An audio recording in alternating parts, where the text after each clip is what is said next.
Om Shanti. Ajita मावक and बाबा जी सहयोगी right hand और left hand 6/76 जा मावक एंड बाप दादा सभी ॿारनि खे अॼु विशेष पंहिंजी सहयोगी रूप में ॾिसनि पिया। बाप जी सहयोगी स्वरूप जो पंहिंजो यादगार ॼाणंदा व ॾिसंदा आहियो कहिड़ो आहे? सहयोगी स्वरूप बुझाइनि जे रूप में ॾेखारियो आहे। बाप दादा जो जेको सहयोगी आहिनि उन्हनि जो रूप बाप दादा जी बुझाइनि जे रूप में ॾेखारियो आहे।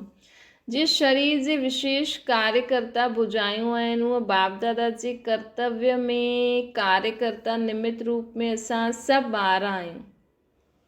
जे शरीर जे विशेष कार्यकर्ता बुझायूं ॾेखारियूं आहिनि न उहे बाप दादा जी कर्तव्य में कार्यकर्ता निमित्त केरु आहियूं? असां सभु ॿार आहियूं। सदैव बाप जी सहयोगी अर्थात स्वयं खे बाप जी बुझायूं सम्झी कार्य कंदा आहियो।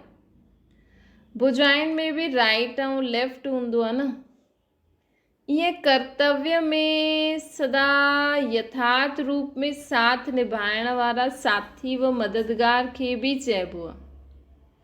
जे बुझाइनि में राइट ऐं लेफ्ट हैंड हूंदो आहे। ईअं ई जो असां कर्तव्य करूं था सदा यथार्थ रूप में साथ निभाइण वारा साथी व मददगार खे बि चइबो आहे न कि असांजा राइट हैंड आहिनि। ॾिसो अगरि कंहिं पीउ जा के जेतिरा बि ॿार हूंदा आहिनि उहे सभु सहयोगी हूंदा आहिनि त छा चईंदो आहे पीउ कि इहे मुंहिंजा मददगार आहिनि। इहे चईंदो आहे न इहे मुंहिंजा मददगार आहिनि, इहे मुंहिंजा हथ आहिनि, मुंहिंजी एतिरी बुझायूं आहिनि, मूंखे कहिड़ी टेंशन। त बुझाइनि में बि राइट ऐं लेफ्ट हूंदो आहे। त हिकु थींदो आहे राइट हैंड, ॿियो थींदो आहे लेफ्ट हैंड, लेकिन सहयोगी ॿई हूंदा आहिनि। हिन करे साकार बाप ब्रह्मा जी अनेक भुजायूं प्रसिद्ध आहिनि। राइट हैंड कंहिंखे चइबो आहे? हैंड त सभी हूंदा आहिनि न। बिना हैंड जे कोई बि कार्य सिद्ध न थी सघंदो आहे। इन करे हिन साकारी दुनिया में कहावत बि आहे कि हिन कार्य में अंगुली ॾियण व हिन कार्य में हथ बटाइण। हैंड त सभी हूंदा आहिनि, बिना हैंड जे कोई बि कार्य सिद्ध न थींदो आहे। हिन करे चईंदा न हा भई हिन कार्य में असां अंगुली लॻाई, हिन कार्य में असां हथ बटायो। त हथ अर्थात बाहिनि जी व अंगुली सहयोग जी निशानियूं आहिनि। सभु आयो लेकिन नंबरवार हूंदा आहिनि। बाबा जे कार्य में सभु मददगार आहिनि। भले असां कंहिंखे ॾिसंदा आहियूं भई इहे भाषण करण वारा, इहे मुरली ॿुधाइण वारा, इहे स्थूल कमु करण वारा, लेकिन असां परमात्मा जे कार्य में सहयोगी आहिनि न। अगरि बाबा जे कार्य में त सहयोगी झाड़ू कढण जी बि सेवा कई त भॻवान जे कार्य में झाड़ू कढण जी सेवा केॾी वॾी।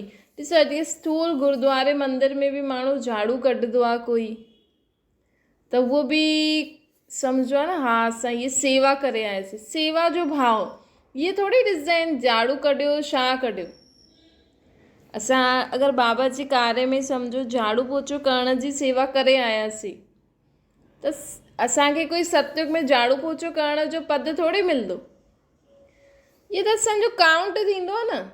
भई ॾिसो अॼु गुरुद्वारे में बि माण्हू लंगर था ठाहिनि लेकिन कीर्तन करण वारा अलॻि, लंगर करण वारा अलॻि, लेकिन उहे इहे थोरी सोचंदा आहिनि असां लंगर करूं था उहो त कीर्तन ॿुधाइनि था असां छो। उहो त पंहिंजी भावना सां वेंदा आहिनि न। उहो ई असांखे कोई बि सेवा नंढी वॾी न थींदी आहे। अगरि सेंटर में मधुबन में तव्हांखे जो सेवा मिले थी न उहो सेवा भाव सां कंदव त हुनजो फल असांखे मिलंदो आहे। ज़रूरी थोरी असां इहे जेका बि कमु करे आयासीं उहो ओड़ो पद असांखे मिलंदो। असांखे त मेवा मिलंदा न, मेवा त असांखे ऊचे रूप में मिलंदा न। त बाबा चवनि था कि ॾिसो राइट बाहिनि जी बाबा जे कार्य में हथ अर्थात बाहिनि जी ऐं अंगुलियुनि जो सहयोग जी निशानी आहे। त सभु आयो लेकिन नंबरवार। राइट हैंड जी विशेषता सदा स्वच्छ अर्थात शुद्ध ऐं श्रेष्ठ हूंदी आहे। जीअं कोई श्रेष्ठ व शुभ कार्य शरीर जे राइट हैंड द्वारा ई कबो आहे, ईअं बाप दादा जे सहयोगी राइट हैंड सदा बोल में, कर्म में, संपर्क में श्रेष्ठ ऐं शुद्ध अर्थात प्योर रहंदा। अगरि असां बाबा जे कार्य में कुझु बि सेवा करूं था, लेकिन असांजी संकल्प, बोल, कर्म, संबंध, संपर्क शुद्ध ऐं श्रेष्ठ अर्थात प्योर आहिनि, त असां केरु आहियूं? राइट हैंड आहियूं। लेकिन भले ई तव्हां मुरली ॿुधाइण जी सेवा आहे, तव्हांखे कोर्स कराइण जी सेवा आहे, लेकिन असांजा संकल्प शुद्ध न आहिनि, श्रेष्ठ न आहे। असांजे अंदरि मन में नेगेटिविटी आहे, भई असां कहिड़ी बि सेवा करूं था लेकिन अंदरि वीचार सुठा न आहिनि, त असां केरु थी वियासीं? Left hand.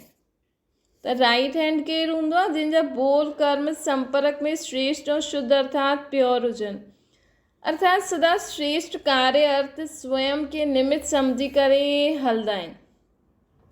जीअं भुजायुनि द्वारा कार्य कराइण वारी शक्ति आत्मा आहे, भुजायूं करनहार ऐं आत्मा करावनहार।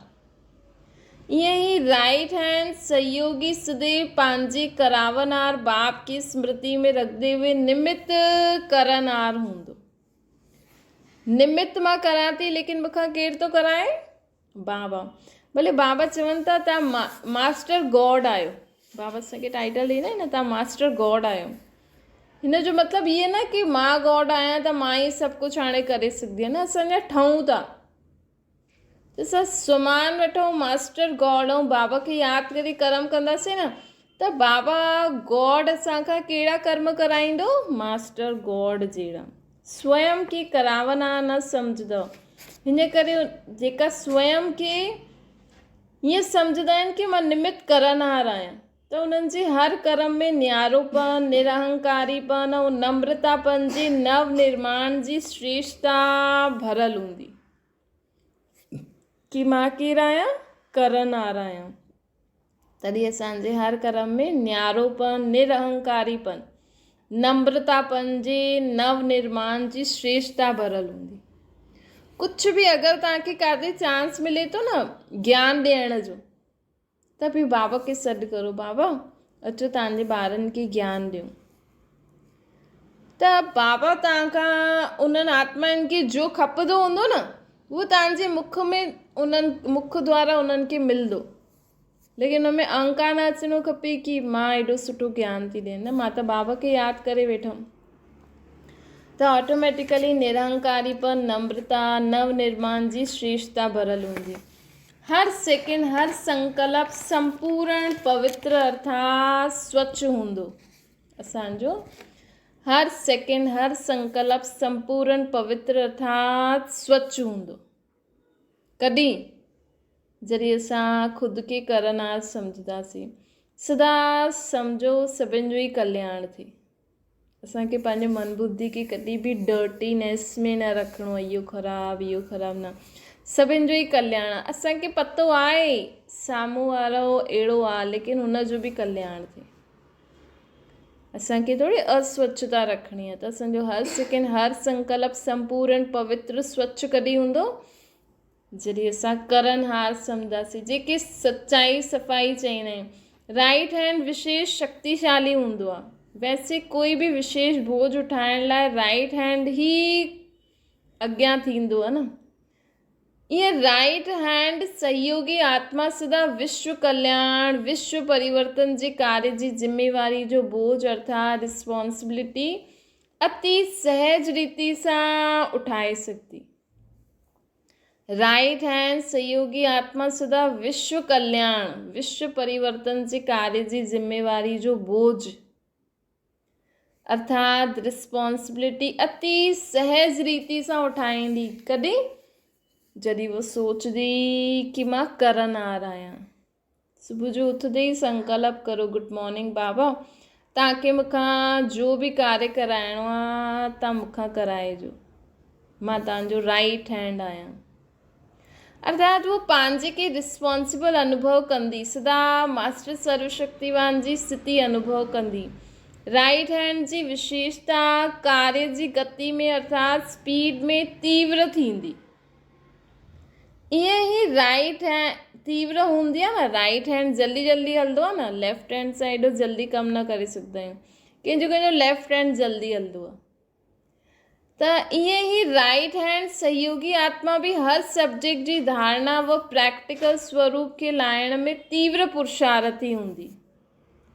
राइट हैंड सहयोगी आत्मा भी हर सब्जेक्ट जी धारणा में व प्रैक्टिकल स्वरूप खे लाइण में तीव्र पुरुषार्थी हूंदी। जीअं राइट हैंड सां जल्दी जल्दी कमु थींदो आहे, ईअं राइट हैंड भी हर सब्जेक्ट जी धारणा में प्रैक्टिकल स्वरूप खे लाइण में तीव्र पुरुषार्थी हूंदी, सदा एवर रेडी हूंदी। इहा आहे राइट हैंड जी विशेषता। लेफ्ट हैंड सहयोगी सदा रहंदो आहे, लेकिन स्वच्छता सां गॾु गॾु हुन में अस्वच्छता भी हूंदी आहे, अर्थात संकल्प वाणी कर्म में कॾहिं कुझु न कुझु अशुद्धि भी रहिजी वेंदी आहे, अर्थात संपूर्ण स्वच्छ न हूंदो आहे लेफ्ट हैंड। पुरुषार्थ जी गति भी तीव्र गति घटि हूंदी आहे, कंदासीं सोचदासीं, लेकिन लेफ्ट हैंड अर्थात लेफ्ट कंदा लेट कंदा, लेफ्ट हैंड अर्थात लेट करण वारा, सोचदा कंदा, साथ ॾींदा, कार्य कंदा, लेकिन पूरी जिम्मेवारी उठाइण जी हिम्मत न रखदा। हुआ कंदासीं सोचदासीं, साथ ॾींदा, कार्य कंदा, लेकिन पूरी जिम्मेवारी उठाइण जी हिम्मत न रखदा आहिनि। उहे सदा उल्लास हिम्मत रखदा, लेकिन निराधार न हूंदा। मतिलबु उन्हनि खे कोई न कोई आधार खपे कि असांखे ईअं ॾियो त ईअं करूं, सैल्वेशन ॾियो। उन्हनि जी स्टेज ॾाढी सुठी वकील अर्थात लॉयर जी हूंदी। जेका लेफ्ट हैंड हूंदा न, उन्हनि जे लाइ बाबा ॿुधाइनि था, उन्हनि में हिम्मत उल्लास हूंदो, लेकिन निराधार न हूंदा। मतिलबु उन्हनि खे कोई न कोई आधार खपे। उहे सुठा वकील या लॉयर हूंदा।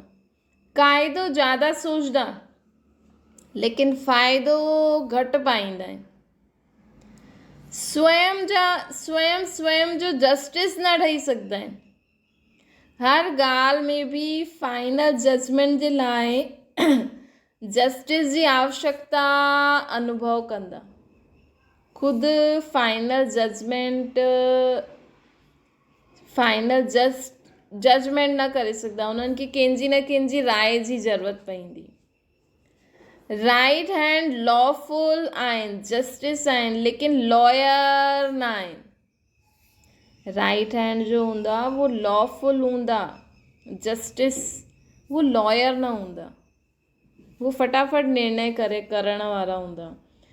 वो पंहिंजे खे चेक करे ऐं करेक्ट करण वारा हूंदा।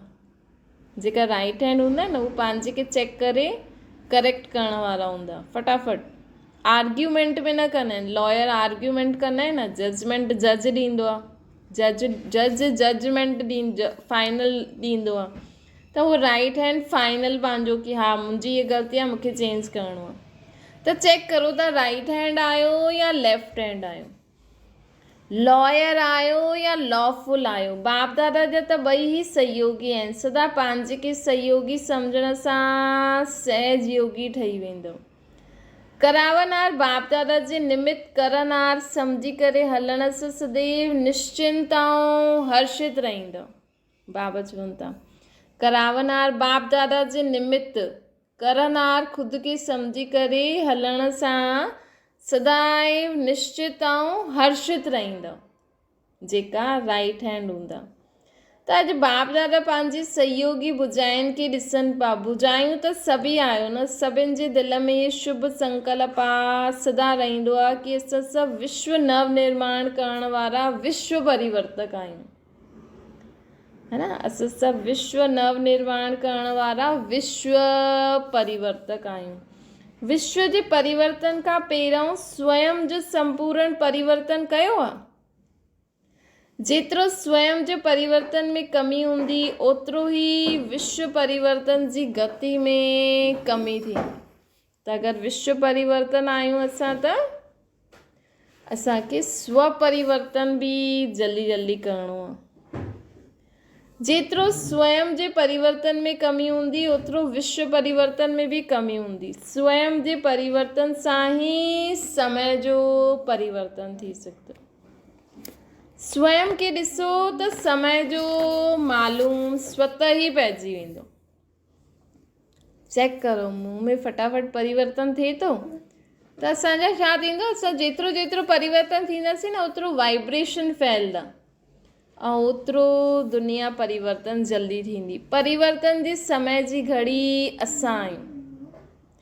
तव्हां जेको सुभाउ संस्कार पंहिंजे में अॼु परिवर्तन कयो उनजो वाइब्रेशन विश्व में फैलंदो आहे। ओतिरा माण्हुनि जेतिरे माण्हुनि वटि पहुचंदो ओतिरा बि माण्हू परिवर्तन थी वेंदा। अॼु त स्वयं जी घड़ी में टाइम ॾिसो, सॼे विश्व जो अर्थात सर्व आत्माउनि जो अटेंशन असां निमित ठहियल हुई आत्माउनि ते आहे।